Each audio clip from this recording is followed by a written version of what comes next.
ఇప్పుడు shoulder అతికేద్దామండి. Shoulder అతికేటప్పుడు ఎప్పుడు కూడా రాంగ్ సైడ్లే బయటకు ఉంటాయి. వెనక వైపు రాంగ్ సైడే ఉంటుంది, ఫ్రంట్ వైపు రాంగ్ సైడ్. లోపల సైడ్ మటుకు కరెక్ట్ సైడ్ ఉండాలి, చూసుకోండి.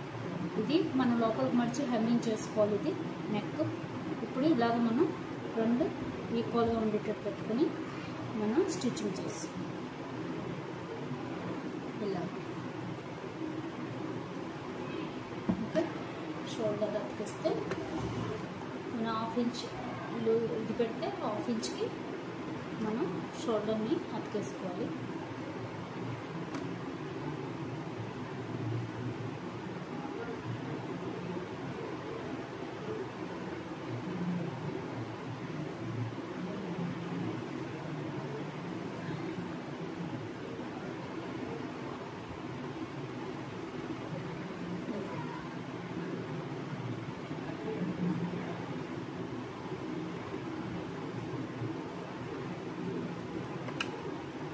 పెట్టేసి రెండు ఈక్వల్గా ఉండేటట్టు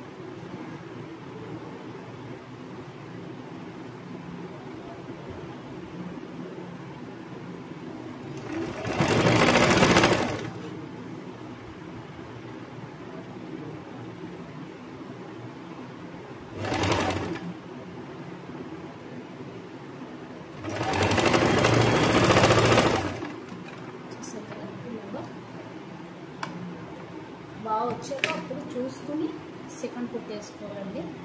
లేదంటే మళ్ళీ రాంగ్ అయితే మళ్ళీ ఎంత ఇప్పాలంటే మొత్తం చాలా పెద్ద పని అవుతుంది. కాబట్టి మొత్తం మనకి బాగా వచ్చింది అంటే సెకండ్ కుట్టేసుకోవాలి.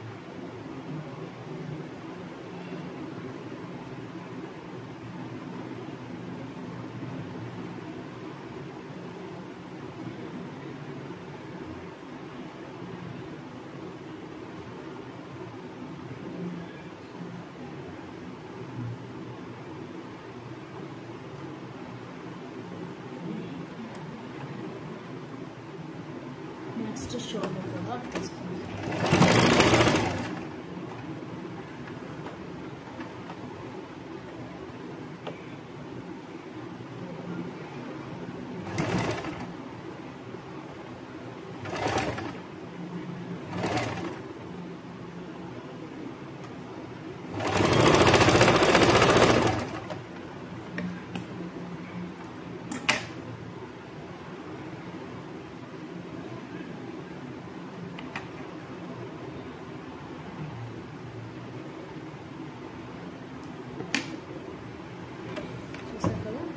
షోల్డర్ రెండు నేను అతికిస్తాను ఇలాగా ఇటు ఇటు కూడా.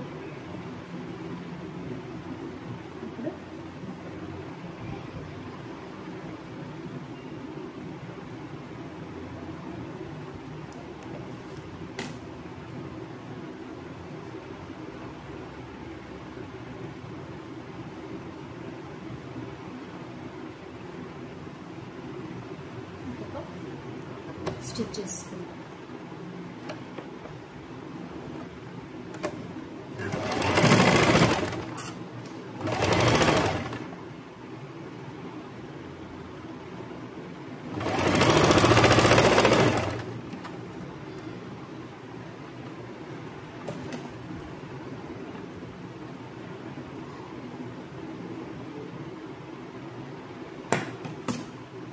కూడా ఇంకొక స్టిచ్ చేసుకున్నాం.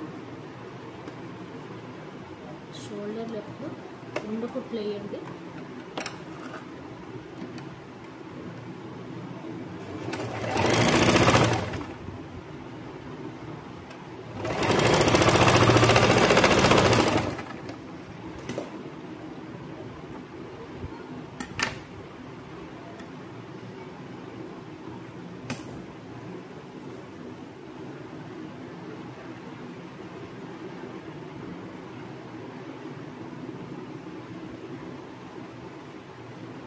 దీన్ని ఇలా బ్యాక్ సైడ్కి మడిచి ఒక స్టిచ్ చేసుకోవాలి.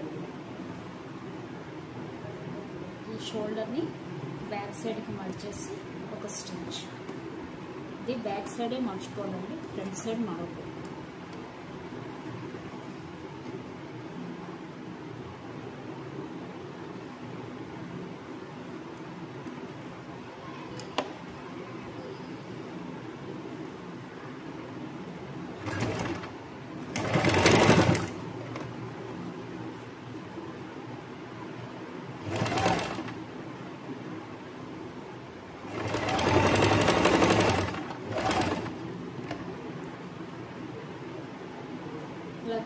సైడ్ కూడా అలాగే కంటిన్యూ చేసేయచ్చు. అక్కడ కూడా చూసుకోవాలి కింద ఏవి పడకుండా. మనం ఫోల్డింగ్ని లోపలికి పెట్టేసి వేసుకుంటే వెళ్ళిపోవడమేనండి. ఫోల్డింగ్ మనం తర్వాత కుట్టుకుంటే పర్వాలేదు.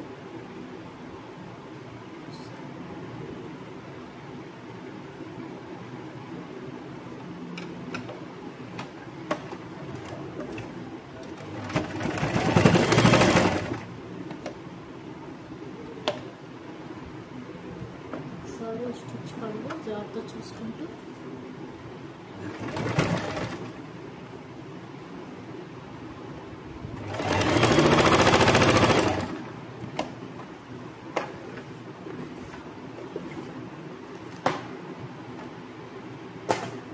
షోల్డర్స్ అయిపోయింది. ఇప్పుడు నెక్స్ట్ సైడ్లు హ్యాండ్స్. కుర్తీ నార్మల్ కుర్తీ సరిగ్గా ఒక 1 అవర్ హాఫ్ అన్ అవర్లో అయిపోద్దండి. అంటే మనము కొంచెం లేట్ చేసుకుంటే లేట్ అవుద్ది. అన్నీ రెడీగా పెట్టేసుకుంటే కనుక మనకు హాఫ్ అన్ అవర్లో అయిపోద్ది. చూసారు కదా ఇప్పటికిప్పుడు ఆల్ అయిపోయింది. ఇంకా సైడ్లో అక్కడం పెద్ద పని కాదు ఎప్పుడైనా సరే. షోల్డర్లు చూసారు కదా, ఇది లోపలికి ఇలా మర్చి కుట్టేస్తాం. ఇక్కడ షోల్డర్, ఇప్పుడు హ్యాండ్స్ కుట్టాలి.